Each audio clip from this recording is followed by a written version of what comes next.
The wind howled across the open land like it was angry at the world, and the woman walking through it did not slow her step. Most people would have turned back long before reaching the wide wooden gate that read Stone Creek Ranch. Most people would have hidden from the cold, the distance, the loneliness of this place. But Anna Miller was not most people. She had already lost more than the wind could ever take. Her coat was thin, her boots were worn, her hands were red and cracked from weeks of travel, but her back stayed straight, and her eyes stayed forward. Inside her small cloth bag was everything she owned now. A spare dress, a tin cup, a spoon, and a folded letter that had changed her life. The letter had been short: cook wanted, Stone Creek Ranch, good pay, honest work. That was all she needed. The ranch yard came into view slowly through the blowing snow. A few horses stood near the fence, their breath rising like smoke. Smoke also climbed from a low building to the side. The cookhouse. Voices drifted through the cold, deep and rough, mixed with laughter. Men. Anna stopped for one breath, then kept walking. The laughter faded as the cowboys noticed her. One by one, they turned. Their eyes moved over her in quiet judgment. A woman alone in a place like this always brought questions.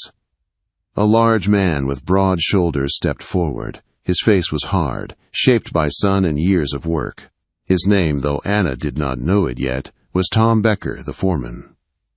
"This is a working ranch," he said. "Not a place for lost women." "I am not lost," Anna said. Her voice was calm, though her heart was not. "I came for the cooking job." Tom studied her for a long moment. "You any good?" "I can feed hungry men," she said, "and I do not waste food." One of the cowboys laughed. Another spat into the snow. "She looks too small for this place," a man said. Anna met his eyes. Hunger does not care how small a person is. The men went quiet. Tom nodded once. "You can try. If the food is bad, you are gone by morning." "That is fair," Anna said. He pointed toward the cookhouse. "Get to it." Anna walked past the men. Their stares followed her. Some were curious, some were unkind. One pair of eyes, though, felt different. A tall man leaned against a post near the barn.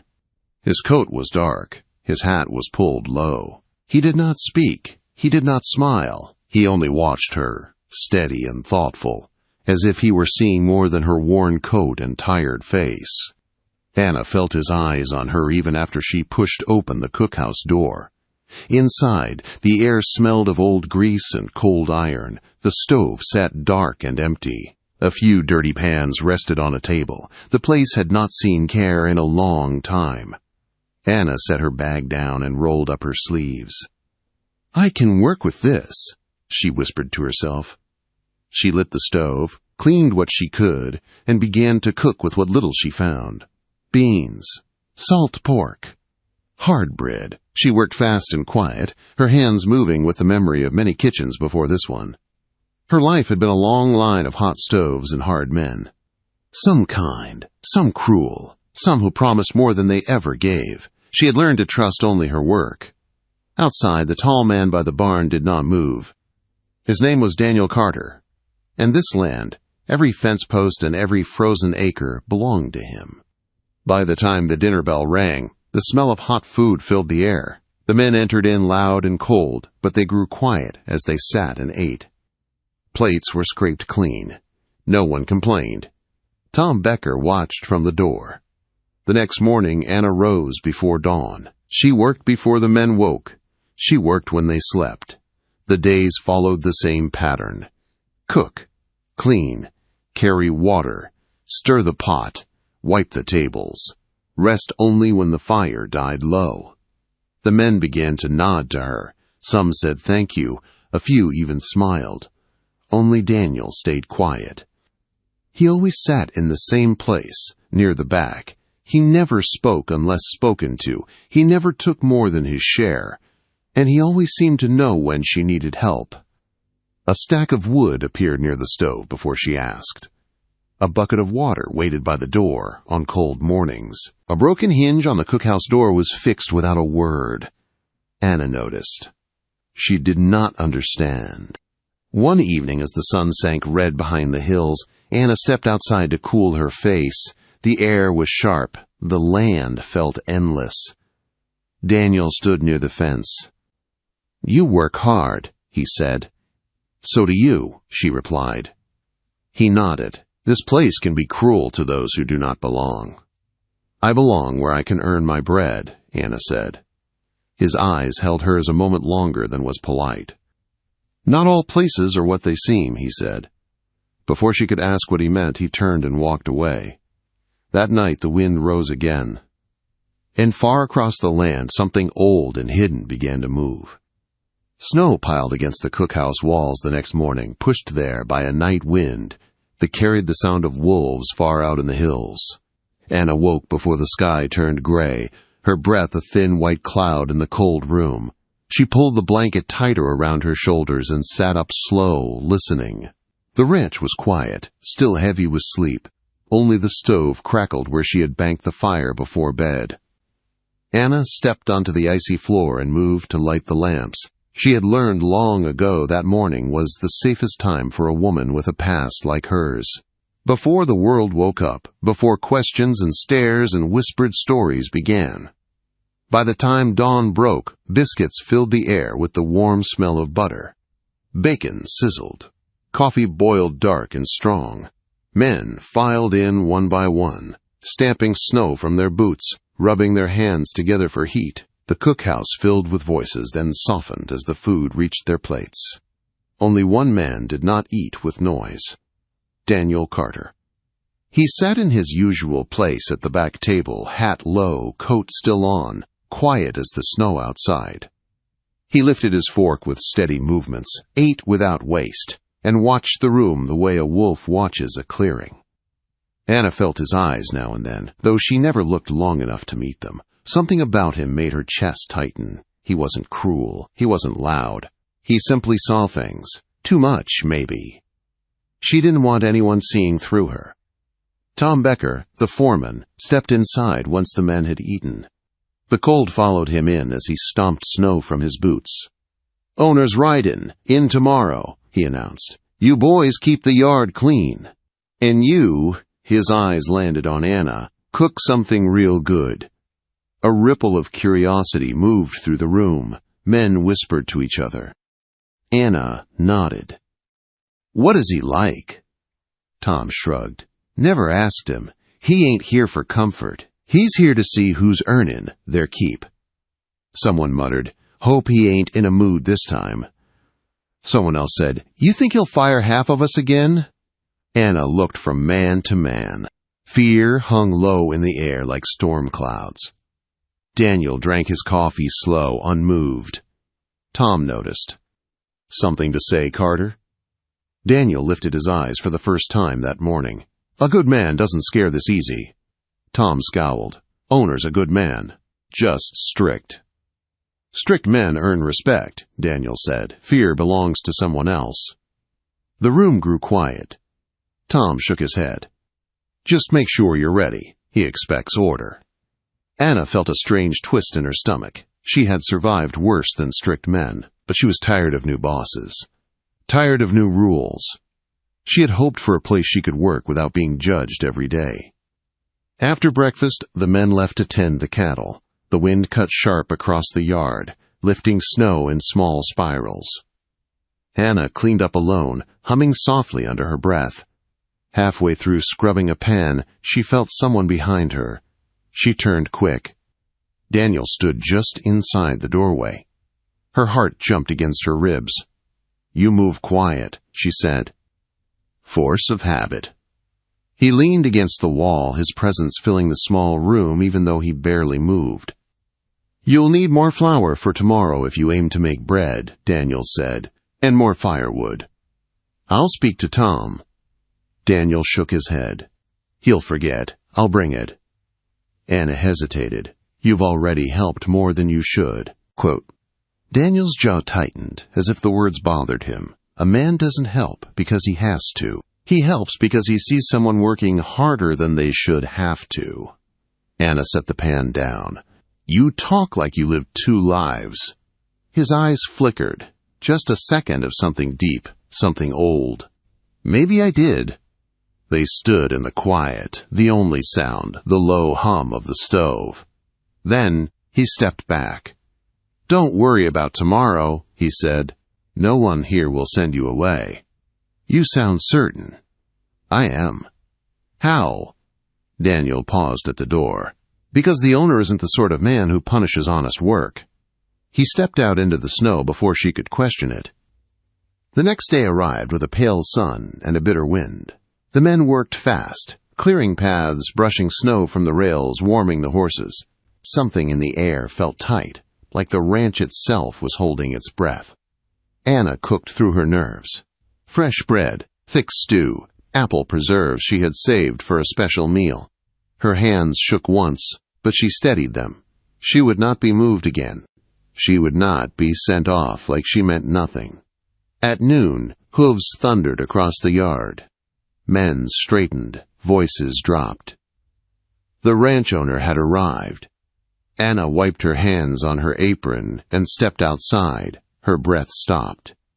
Daniel Carter dismounted his horse. Not a stranger. Not a new face. Daniel. The quiet man who moved like a shadow. The man who helped her without reason. The man who saw too much. Her pulse thudded hard. She looked around, expecting someone else. But the Cowboys walked toward him. Tom Becker lowered his head. "Welcome home, sir." "Sir." "Sir." Anna stared at Daniel, her mind trying to catch up. "You own this ranch?" Daniel pulled off his glove slow. "Yes." "You let me believe you were just another cowboy. I needed to see how you'd work without thinking I favored you." She felt the snow beneath her boots tilt. "Why? Why test me?" Daniel stepped closer, boots crunching over the frost. "Because I judge a person by what they do when no one is watching." Her breath shook. "And what did you see?" "A woman who doesn't quit," he said. "A woman who keeps others alive with her 2 hands. A woman stronger than any winter in Montana." The cold air stung her eyes. "I didn't ask for praise," Anna whispered. "I know." Daniel's voice softened. "I offered truth." Tom cleared his throat nearby, reminding them the whole ranch watched. Daniel turned to his men. "Let's get to work." Anna walked back into the cookhouse, the warmth of the stove hitting her like a wave. She pressed her hands to the counter, trying to steady herself. She had learned long ago never to trust a man with power, but Daniel had helped her when he didn't have to, protected her when he shouldn't have. Hidden who he was when telling her might have pushed her away. Why did he care? Why her? Her thoughts tangled through her next tasks until supper, when the men filled the cookhouse again. Daniel ate at his usual table, though now the men glanced at him often, unsure how to behave around him. Anna brought him his plate. He looked up at her with eyes that never held judgment. "May I ask you something?" Anna said quietly. He nodded. "If you own this place, why hide it?" Quote. Daniel set down his fork. "My father ruled this ranch with a heavy hand. Men feared him. I don't want fear. I want truth. And truth shows itself when rank is hidden."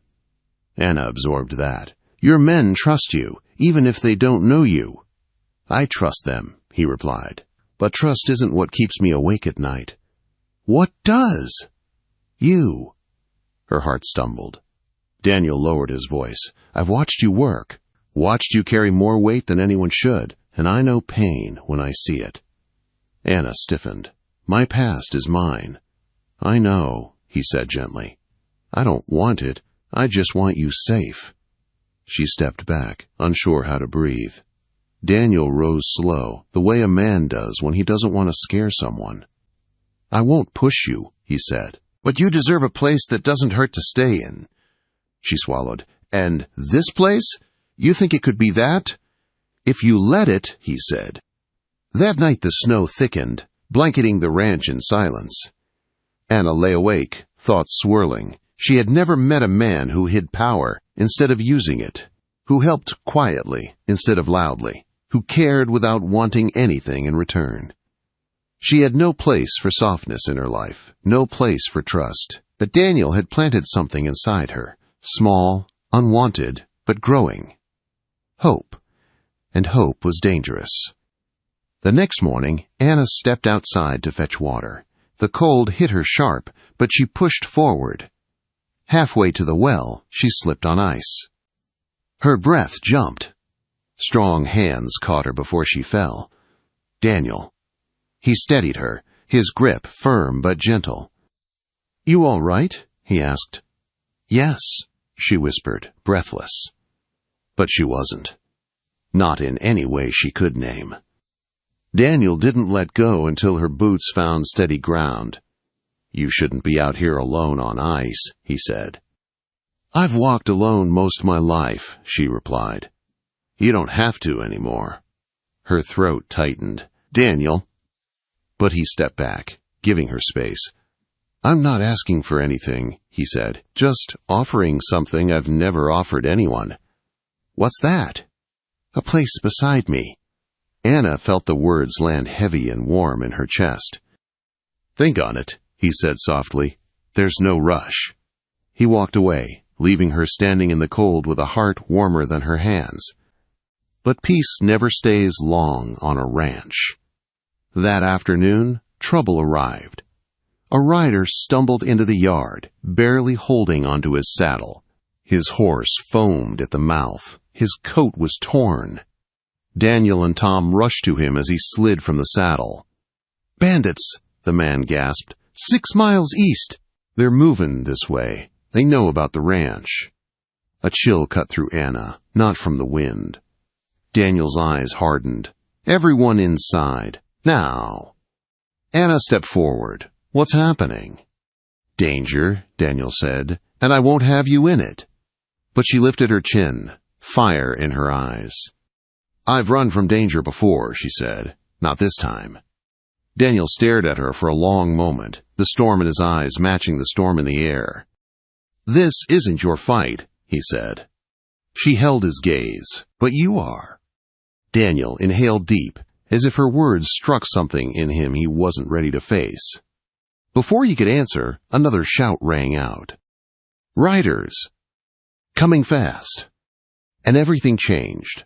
The thunder of hooves broke across the frozen plains, rolling toward the ranch like a storm with teeth. Snow lifted in sharp, swirling clouds as riders cut across the white horizon. 6 men, maybe 7. Dark coats. Bandanas pulled over their faces. Their silhouettes flickered like ghosts against the pale Montana sky. Inside the cookhouse, the cowboys scrambled for rifles. Boots pounded the floors. Voices rose in panic. Anna stood frozen near the stove, the warmth on her face, a sharp contrast to the cold fear crawling down her spine. She had known danger before, but this— armed men riding hard toward the only place that had ever felt like a second chance— lit something fierce inside her. Daniel came in fast, his coat dusted in snow, his eyes sharp with command. "Everyone inside the ranch house now," he ordered. "Barricade the windows. Tom, take half the men to the south fence. I'll hold the front." Tom nodded and sprinted out with 4 men. Anna stepped forward. "What can I do?" Daniel looked at her, and in his eyes she saw a battle she couldn't hear. Fear, anger, something deeper. "You stay here," he said. "Stay low, stay hidden." She shook her head. "I can't hide while you fight." "Yes," he said, stepping closer. "You can. And you will." "You can't order my fear," she shot back. He reached out, took her wrist, gently but firm enough that she felt the urgency in his touch. "This ranch stands because people know their place in danger," he said. "Your place is survival, not gunfire." Her throat tightened. The last time a man held her wrist like that, it was to keep her from running. But Daniel's grip was different, protective, desperate, human. She swallowed hard. "If you fall, this place falls. The men fall. Everything falls."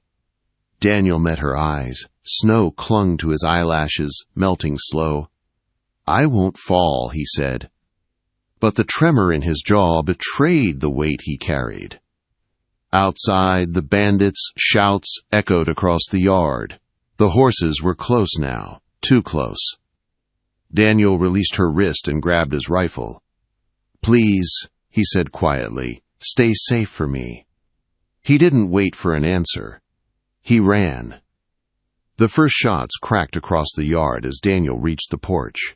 The sound ripped through the icy air, startling the horses in the corral. Men shouted. Gunfire snapped like breaking branches. Anna ducked behind the cookhouse window, heart pounding. She saw Daniel kneel behind a trough, rifle to his shoulder, eyes fixed on the approaching riders. The men with him fired toward the east side where the bandits spread out, trying to flank the ranch. One rider charged straight toward Daniel. Anna gasped.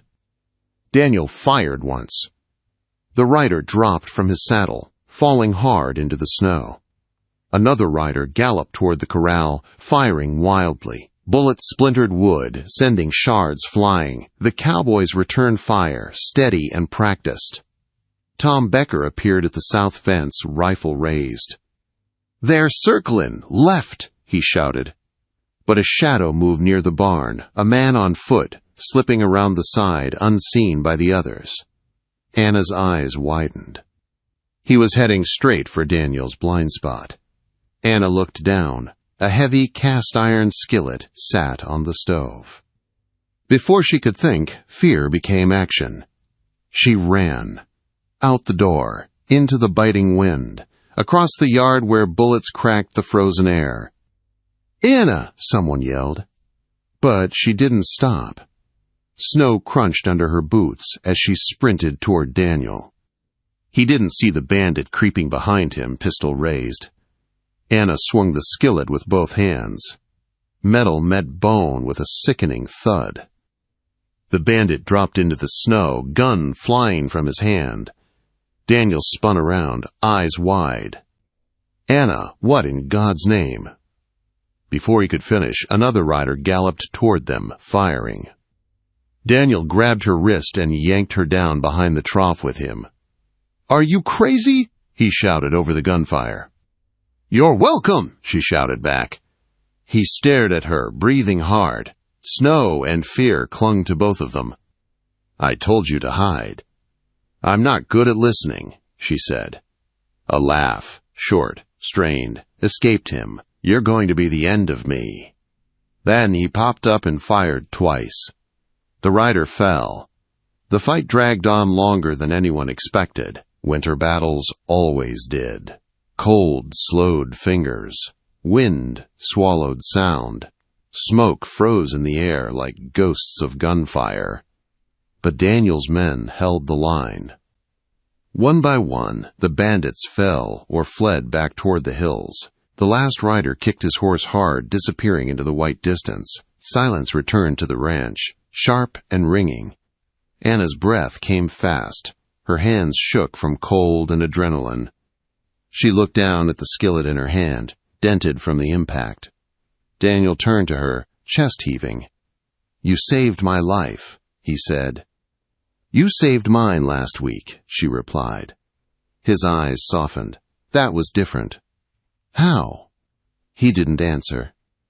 Instead, he reached out and brushed a piece of ice from her hair. The touch was soft, slow, almost reverent. "You're shaking," he said quietly. "That happens when someone shoots at me," she said. He managed a small smile, warm and rough. "I told you to stay safe." "And I told you I won't hide," she replied. Daniel stepped closer. Snow drifted between them. Smoke from the rifles floated past like ghosts. His voice lowered. "I've known a lot of strong people," he said, "but I've never known anyone like you." Anna felt heat rise in her cheeks despite the freezing wind. "You don't know me," she whispered. "I know courage when I see it," he said, "and I know pain when I see it too." Her breath caught. "My past is mine." Quote, "And I don't want it," Daniel said. "I only want your future to be different." Her chest tightened, full of something she didn't want to name. Tom Becker jogged toward them. "Boss, ranch is clear. We got 2 men hurt, but they ain't dying. What now?" Daniel didn't look away from Anna. "We get everyone inside, warm them up, then we talk." But his hand brushed Anna's arm before he turned. It lingered a second longer than it needed to. Inside the ranch house, the fire blazed high. Injured men groaned as their wounds were tended. The smell of burned powder clung to the walls, but the air was full of relief. The ranch had survived. Anna moved between tables with hot water, torn cloth, and herbs she kept for sickness. She wasn't a nurse, but she had patched enough wounds in her old life to know what bled too fast and what didn't. Daniel watched her work, leaning against the wall with one arm pressed to a scrape on his ribs. He bled too, but quietly, as always. "You should sit," Anna said when she reached him. "Later," Daniel answered. "Now," she said firmly. His eyebrow lifted. "You're ordering me?" "If you fall over, I'll have twice the work," she said. "Sit." Daniel sat. Anna cleaned the scrape on his ribs. He didn't flinch, but she felt the tension in him. His breath hitched once when her fingers brushed his skin. "You took a hit," she said. "It's nothing. It's something." He looked down at her hands, gentle despite her steady grip. "You're stubborn. So are you." He let out a breath, the corner of his mouth twitching. "I suppose that's why we keep meeting in the middle of trouble." She tied the cloth around him. "There. Now stop bleeding on your shirt." Daniel watched her for a long moment. The fire reflected in his eyes, warm and bright. "You could leave, you know," he said quietly. "You have every reason to." She looked up. "Do you want me to leave?" His answer came without hesitation. "No." Something inside Anna broke open, something she had locked away for years. The fear of wanting someone. She stood slowly. "Then don't push me away." Daniel rose too, towering over her in the fire's glow. "I'm not pushing you. I'm trying to protect you." "I don't need protection," she whispered. "I know, but I want to give it anyway." Her heart pounded. Daniel reached out, only barely touching her fingertips, like asking a question without words. A knock cut the moment. Tom Becker stepped in. "Boss, we found something on one of the bandits." Daniel's expression sharpened. "What?" Tom handed him a crumpled note. Daniel read it, jaw tightening. "What is it?" Anna asked. Daniel lifted his eyes slowly. "They weren't after cattle or money." "Then what?" Daniel looked at her with a weight that made her knees weaken. "They were after you." Anna felt the room spin. "Me?" "One of the bandits carried your name," Daniel said. "Full name, Anna Miller, and a reward." Her breath vanished. The world shrank to a cold pinpoint. "They know where you are, Anna," Daniel said softly. "They knew you'd come here." She staggered back, hands trembling. No, I didn't. I left that life." Daniel caught her arm, steadying her. "What life? Who's hunting you?" Her eyes burned with tears she refused to let fall. "A man," she whispered. "A man who swore he'd collect what he thought he owned. A man I escaped from." Daniel's voice dropped to a growl. "No one owns you." "He thinks he does." Daniel pulled her closer, firelight turning his eyes into burning gold. "He'll come for you." "I know. And he'll find a wall of rifles between you and him." She shook her head. "Daniel, this is your ranch. Your men." "And you are under my roof," he said, "which means you are under my protection." Anna's throat tightened. "You're risking everything." He lifted her chin, his touch warm. "You're worth everything." Her breath trembled. The fire crackled. Outside, the wind howled, as if carrying warnings across the plains. Anna leaned into his touch, unable to hold herself upright without him. "I don't want to run anymore," she whispered. "Then don't," he said. "Stay, fight, and let me stand with you." She looked into his eyes, steady, fierce, unafraid. And for the first time in years, fear loosened its claws. "Daniel," she breathed. He pulled her close, his forehead touching hers. "You're safe here," he murmured. "As long as I breathe, you're safe." And Anna believed him, even knowing danger was already on its way.